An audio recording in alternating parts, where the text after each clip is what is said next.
Que mange-t-on aujourd'hui ? Derrière cette simple question s'en cachent d'autres, comme quelles sont les conséquences de mes choix alimentaires sur ma santé ?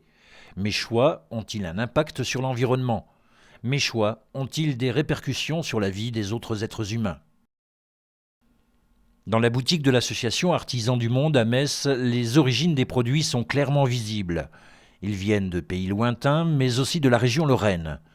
À la ferme de la Soulèvre, on pratique une agriculture paysanne, familiale, sur de petites surfaces, respectueuse de l'environnement et de l'humain, génératrice d'emplois et de liens sociaux. Dans l'agriculture paysanne, bien souvent, c'est des exploitations moyennes. Ce n'est pas des très grosses structures où il y a 2 personnes qui vont travailler. On est des exploitations à taille humaine et on fait travailler des gens.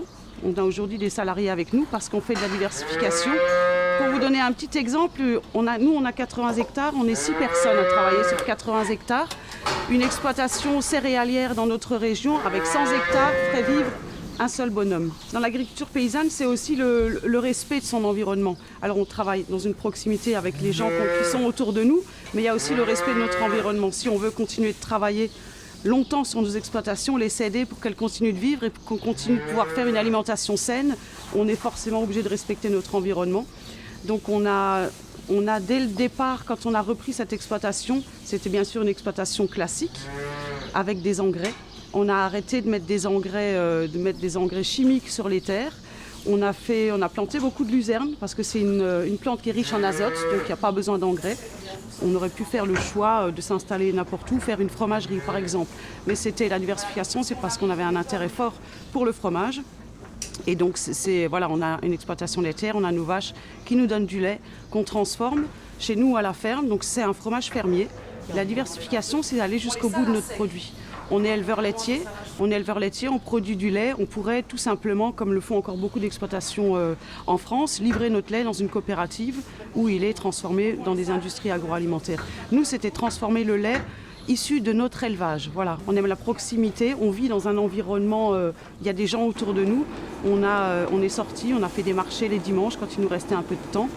Les choses ont évolué et aujourd'hui, on fait beaucoup de ventes directes. Le commerce équitable, c'est un partenariat entre, d'un côté, des organisations de producteurs, au sud principalement, mais on peut aussi avoir des organisations de producteurs au nord, qui sont par exemple des paysans ou des artisans qui se sont regroupés déjà à leur niveau en coopérative ou autre structure, et puis qui vont se rassembler pour avoir plus de poids et pour pouvoir intégrer plus d'étapes comme la transformation ou d'autres activités liées à la production. Donc de l'autre côté, le partenariat, il est avec des importateurs qui sont engagés dans le commerce équitable, donc qui peuvent soit travailler que dans le cadre du commerce équitable, soit éventuellement c'est une de leurs activités, et qui vont après être en relation avec des distributeurs. Mais par exemple, au niveau de la production, ce qu'on observe, c'est qu'on est principalement dans un cadre, par exemple, d'agriculture paysanne, d'agriculture biologique, et donc des pratiques vertueuses en termes de protection de l'environnement, d'agroécologique. Et après, au niveau de l'éducation, le réseau Artisans du Monde est composé donc d'associations locales qui ont des petites équipes d'animateurs qui peuvent intervenir auprès de différents publics. Ces outils sont utilisés accompagnés de jeux de rôle lors des animations auprès des jeunes. L'objectif est de permettre des prises de conscience et des questionnements sur le respect des droits humains, des producteurs jusqu'aux consommateurs. Au collège de Pagny-sur-Moselle, 2 professeurs ont choisi de mener un projet avec leurs élèves de 5e. En fait, cette année, avec nos élèves de 5e, on a comme projet de financer un microcrédit. Et pour qu'ils comprennent bien ce que c'est que le microcrédit et à quoi ça sert, on voulait leur expliquer ce qu'était le commerce équitable. Donc on a fait appel à Artisans du Monde pour leur expliquer comment fonctionnait la filière du commerce équitable et dans quelle mesure ils pouvaient être acteurs de ce qu'ils achetaient et de ce qu'ils consommaient. Voilà la richesse mondiale. Cette baguette, elle va jouer un grand rôle aujourd'hui puisqu'elle joue le rôle de la richesse mondiale. Eh bien, combien avais-je donné à la demoiselle là-haut qui représente les 20% les plus riches de cette baguette? Mademoiselle qui représente les 20% les plus riches de la planète, voilà les 82% de la richesse mondiale. 82%. Voilà. Eh bien, regardez ça et puis dites-moi ce que vous en pensez. Levez la main, s'il vous plaît. Oui? Ça te semble assez injuste et les autres? En bout de chaîne commerciale, le consommateur peut-il agir? Comment faire des achats responsables? Comment remplir son assiette de nourriture bonne pour la santé? Une assiette respectueuse de tous ceux qui ont permis de la remplir. Des alternatives existent, d'autres, sûrement, sont à créer. Par exemple, celle sur le guarana.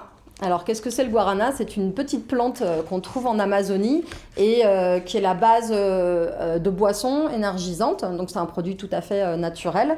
Et quand on s'est intéressé à cette filière-là du guarana, c'est autour d'un produit qu'on vend à Artisans du Monde qui s'appelle le Guaranito. Et on s'est dit, bah, tiens, c'est intéressant, les sodas par rapport aux populations jeunes, par exemple, c'est vraiment l'emblème de la consommation. On avait aussi l'entrée des energy drinks, ces boissons énergisantes de plus en plus. Donc, on s'est intéressé à ce produit-là. Et donc, on s'est intéressé à qu'est-ce qu'il y avait derrière chaque modèle. On est allé en Amazonie et on s'est rendu compte que d'un côté, on a des producteurs de guarana qui sont des tribus indigènes. Donc là, on travaille avec les Sateremawé, qui luttent contre les multinationales, contre les pressions qu'elles ont de plus en plus pour préserver leurs terres. Pour le commun des mortels, le lien n'est peut-être pas évident entre le commerce équitable nord-sud et ce qu'on appelle les circuits courts, le commerce solidaire au nord. Mais en fait, nous nous basons sur le même système de valeurs, le respect des producteurs, de leur mode de vie, de leur mode de production, et donc le respect de l'environnement, le respect d'une agriculture paysanne.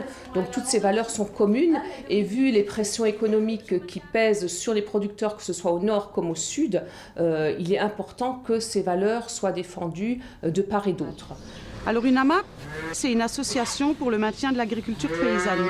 Donc ça dit clairement, pour le maintien de l'agriculture paysanne. Donc c'est des consommateurs qui sont conscients de leur environnement, qui n'ont plus envie de se faire avoir, si on peut dire, par la grande distribution, par tous ces intermédiaires, par des produits qui viennent des fois de toute la planète de façon insensée, qui ont envie de soutenir les paysans qui sont encore dans leur secteur et qui font de la transformation. À l'AMAP de l'herbe folle à Thiaucourt, 6 producteurs apportent chaque semaine le fruit de leur travail. Les Amapiens se définissent comme des consommateurs avec l'envie de nourrir la famille avec des produits sains, participer au développement d'une agriculture respectueuse de l'environnement et ainsi être solidaires des générations futures. Ils souhaitent soutenir les producteurs locaux pour une agriculture à échelle humaine. On leur fait confiance, on les connaît, on sait comment ils travaillent. On soutient les producteurs en leur payant un prix juste, on ne cherche pas les prix les plus bas. À l'AMAP de l'herbe folle, on trouve aussi des aliments vendus par Artisans du Monde. Et oui, le riz, par exemple, ne pousse pas en Lorraine. Que mange-t-on aujourd'hui? La plus banale des questions peut devenir essentielle si on l'aborde en pensant au bien-être de chaque être humain et à la préservation des écosystèmes. On peut agir chez soi, au sein de son établissement, de sa collectivité. Chacun peut faire sa part. Et une dernière question. Qu'est-ce qu'on mange demain? Une assiette éthique